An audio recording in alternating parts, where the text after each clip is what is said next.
What's up YouTube? Welcome back to the channel. It's your boy Ryan and I'm going to be talking to you guys about the top 5 do's and don'ts for wedding videography. This is off the dome. This is not scripted. I don't got no paper in front of me to tell you. I don't got no teleprompter. I don't got any of that. But you guys clicked on this video for a reason. I want you guys to go in the comment section below and I want you guys to leave a do and a don't for wedding videography or photography. While you're scrolling down there, if you guys want to show your boy some love, put some food on my plate, please hit that subscribe and like button. So without further ado, let's get into it. Numero uno of what you want to do. You want to show up to the wedding day.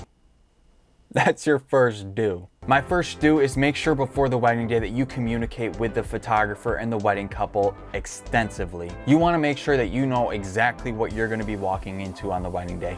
Wedding days are unpredictable. They are fast-paced. And because they are unpredictable and they are fast-paced, a lot of the times the schedules can get all jumbled up. So to be stress-free on the wedding day, make sure you plan accordingly and make sure you work with the photographer and the couple before the wedding day as much as you can. Number 2, make sure you have backup gear, whether that is a backup microphone, whether that's a backup camera, whether that's a backup gimbal, whether that's a backup tripod. Make sure you have backup gear just in case on the wedding day something malfunctions or breaks or any of that nonsense. Over the summer I was shooting at this island and we all had to take a boat to get to the island and then a boat to get back. Unfortunately, I left my camera top handle at the island. I know what you guys are thinking, it's just a top handle, who really cares? But the issue is that top handle had my Easy Rig quick release on it, so I couldn't use my Easy Rig for the rest of the day. I know a lot of you guys are thinking as well, I don't shoot with an Easy Rig, I just shoot with a gimbal all day.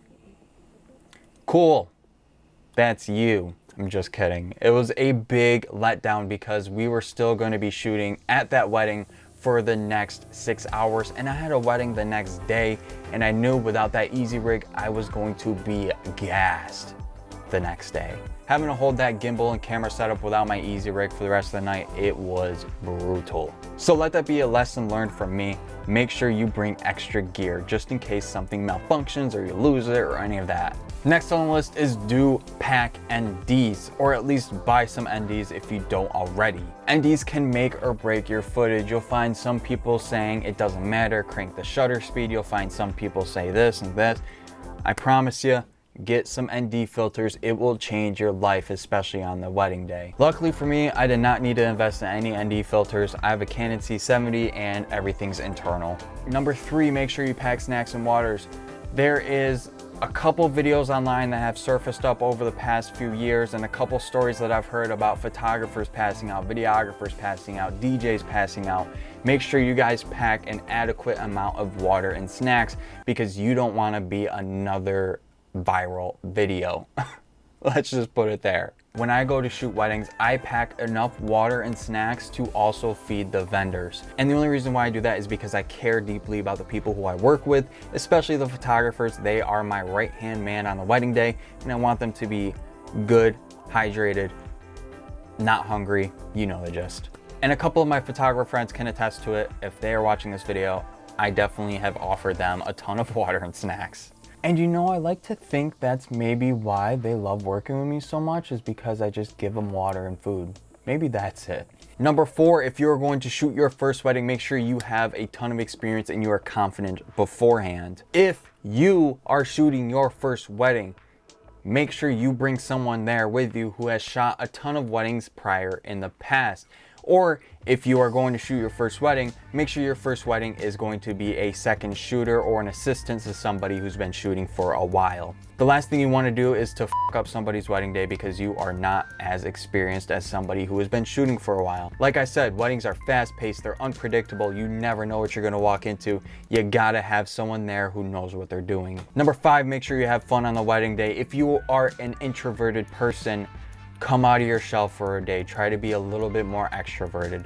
I am an introvert myself, but on wedding days, I am an extrovert. I turn it on. The more you loosen up and the more you have fun, the more you're going to enjoy it. And the last thing you want to do is to feel like you are dragging your feet along the wedding. And the last thing you want to do is to make it feel like you are unwelcome there. Be super nice to everybody, have fun with everybody, and I swear to God, your footage will take it to the next level.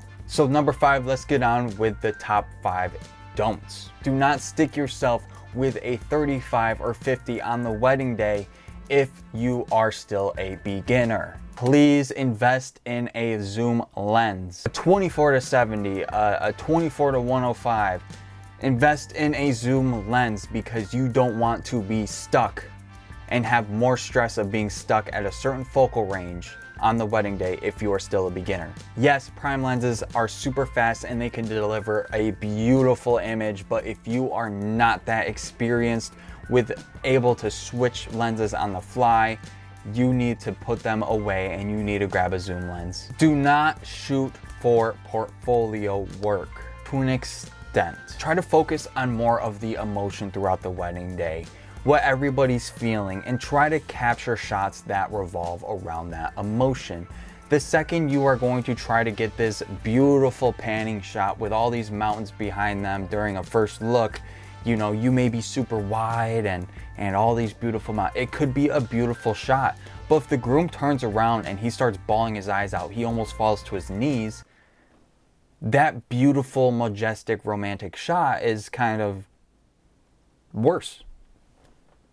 Does that make any sense? Save those beautiful portfolio shots for during the portrait session instead of during really good emotional time. I think of it like shooting a reality TV show until the portrait session when I could really start flexing my stuff. And the second you kind of flip that switch in your brain that you're shooting kind of a reality TV show, you will start getting so much more emotion in your shots. You will start recording all that beautiful audio throughout the wedding day, and I promise you, it'll be great. Do not record your ceremony or your speeches in 60 frames a second. I'm gonna say it again. Do not record your speeches or ceremony in 60 frames a second. Make sure your ceremony or your speeches is shot in 24 frames a second or 29 frames a second for some of you guys out there still shooting like that. Next is don't buy gear thinking that it will make you a better videographer. Last year I spent a absolute butt ton of money on a Canon C70, lens, all these sorts of things I bought thinking that it would take my footage to the next level. And although they deliver beautiful things, I still had to put in that work to try to get those things to as good as I like it to be. And I'm still not the best with shooting these cameras. When you look at basketball players or football players, for example, they don't go buy shoes and cleats because it'll make them way better.